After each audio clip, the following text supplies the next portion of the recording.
বাংলাদেশে জুলাই আগস্টে যে আন্দোলনটি হয়েছে সেটি বৈষম্য বিরোধী ছাত্র আন্দোলন নামে একটি সংগঠনের সামনে রেখে হচ্ছে। হুম। পরবর্তীতে আমরা দেখেছি সেখানে বিভিন্ন রাজনৈতিক দল, বিভিন্ন সংগঠন, বিভিন্ন জঙ্গি সংগঠন, নিষিদ্ধ ঘোষিত জঙ্গি সংগঠন হিজবুত তাহরিরের মতো অনেক সংগঠন তাদেরকে সাপোর্ট দিয়েছে। এবং তার মধ্য দিয়ে কিন্তু শেখ হাসিনা সরকার উৎখাত হয়েছে, ক্ষমতাচ্যুত হয়েছে। তো সেই জায়গায় দাঁড়িয়ে 5 আগস্টের পর থেকে এখন পর্যন্ত দেওয়া হচ্ছে, আমরা কিন্তু বিভিন্ন জায়গা থেকে খবর পাচ্ছি যে এটা একটি আন্তর্জাতিক ষড়যন্ত্র, যে ষড়যন্ত্রের মাধ্যমে শেখ হাসিনাকে উৎখাত করা হয়েছে। এবং জাতিসংঘ বা ট্রাম্প প্রশাসন, আমেরিকার সরকার পরিবর্তনের পর কিন্তু সেই বিষয়টি আরো স্পষ্ট হয়ে হুম। উঠেছে যে বাংলাদেশে কারা এই ক্ষমতার পরিবর্তনটি ঘটিয়েছে। তো সেই কত জায়গাতে টাকার দাঁড়িয়ে লেনদেন হয়েছে সেটাও স্পষ্ট হয়েছে। সেটি প্রকাশ হয়েছে। এবং সর্বশেষ যে ব্যাপারটি ঘটেছে যে এই ছাত্র জনতার নামে একটি নতুন রাজনৈতিক দল গঠন করা হচ্ছে, জাতীয় নাগরিক কমিটি নামে। এবং সেই জাতীয় নাগরিক কমিটি এবং বৈষম্য বিরোধী ছাত্র আন্দোলন, এই দুটির মধ্যে কিন্তু একটি ক্লাস তৈরি হয়ে গেছে, একটি শত্রুতা তৈরি হয়ে গেছে। যে বৈষম্য বিরোধী ছাত্র আন্দোলন বলছে তারা তাদের অর্গানাইজেশনটি থাকবে, আর জাতীয় নাগরিক কমিটি, যেটি এই নতুন ছাত্রদের নেতৃত্বে যেটি হচ্ছে, তারা বলছে না, এটি থাকবে না। তো অলরেডি তাদের মতো হয়ে গেছে। অন্যান্য স্টোক হোল্ডার যারা এই আন্দোলনের সঙ্গে ছিল, বিশেষ করে জামাত, বিএনপি সহ অন্যান্য রাজনৈতিক দলগুলো, তারাও এই মুহূর্তে এই সরকারের পিছন থেকে সরে গেছে। তারাও এই ছাত্রদের সঙ্গে তাদেরও বিরোধ বেঁধে গেছে। কারণ আওয়ামী লীগকে চলে যাবার পর আওয়ামী লীগ কিন্তু, আওয়ামী লীগের কোনো নেতাকর্মী এদের সঙ্গে নেই, কোনো সমর্থক এই সরকারের সঙ্গে বা বিএনপি, জামাত বা এই নতুন কোন রাজনৈতিক দলের সঙ্গে তারা সম্পৃক্ত হবে না। কারণ 5 আগস্টের পরে তাদের উপর ইতিহাসের চরম নৈরাজ্য হয়েছে, চরম নির্যাতন নিপীড়ন হয়েছে। সেই নির্যাতন নিপীড়ন তারা সহ্য করে নিয়েছে, কারণ 7 মাস কেটে গেছে সেই নির্যাতন নিপীড়নে। অন্তত আওয়ামী লীগের 2 কোটি মানুষ গৃহহারা, দেশ হারা। সেই পরিস্থিতিতে আওয়ামী লীগের লোকজন এদের সঙ্গে যাবে না। তাহলে আওয়ামী লীগের যে ভোট ব্যাংক, আওয়ামী লীগের যে জনসমর্থন, সেটি আওয়ামী লীগেরই আছে।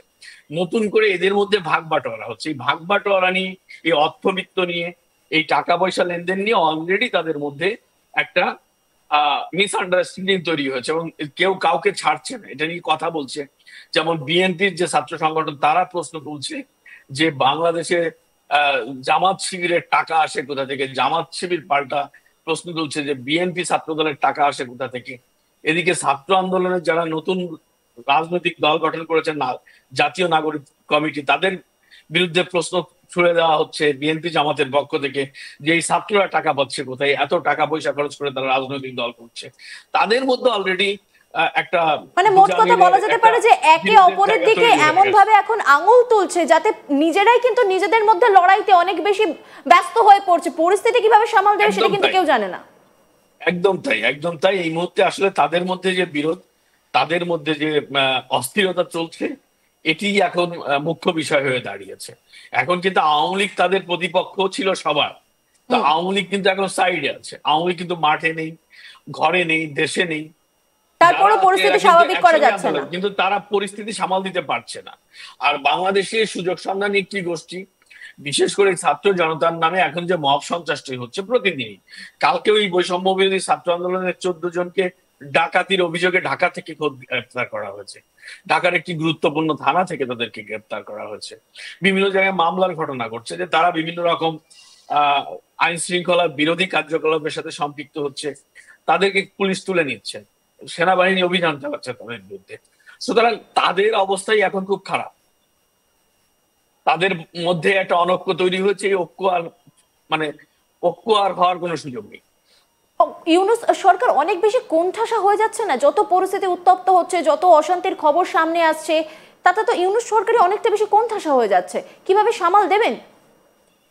অ্যাকচুয়ালি বাংলাদেশের এখন যারা রাষ্ট্র পরিচালনার সঙ্গে সংযুক্ত আছে, হুম। ডক্টর মোহাম্মদ ইউনূস এবং তার যারা অ্যাসোসিয়েট, এদেরকে এক বাক্যে মানুষ এখন বলছে এনজিও গ্রাম সরকার। এনজিও গ্রাম সরকার হচ্ছে ডক্টর মোহাম্মদ ইউনূস তার মানে পুরো জীবন ধরে একটি কাজই করেছে, সেটি হচ্ছে গ্রামীণ ব্যাংক পরিচালনা। গ্রামীণ ব্যাংক একটা এনজিও, একটা এনজিওর একটি ইয়া প্রতিষ্ঠান গ্রামীণ ব্যাংক। এবং বাকি যে উপদেষ্টা পরিষদ, তার মধ্যে 7 থেকে 8 জন আছে বিভিন্ন এনজিওর প্রতি। তো এনজিও চালানো মানে একটি অর্গানাইজেশন চালানো, একটি সমিতি চালানো। আর দেশ চালানো তো অনেক বড় ব্যাপার। একদম। একটা দেশের প্রচুর অর্গান, সেই অর্গানগুলো মেনটেন করা, অপারেট করা কিন্তু ছোটখাটো বিষয় না। তো এরা সবাই এনজিও চালাতে অভ্যস্ত। কেউ নদী খনন, কেউ পরিবেশবাদী, কেউ মানবাধিকার কমিশন, কেউ ব্যাংক, কেউ ক্ষুদ্র ঋণ। তো তাদের কি একটা রাষ্ট্র পরিচালিত হতে পারে? এমনিতেই তাদের ত্রাহি মধুসূদন অবস্থা, তার মধ্যে এই তাদেরকে যারা ক্ষমতা এনেছে তাদের মধ্যে একটা বড় ধরনের অনৈক্য।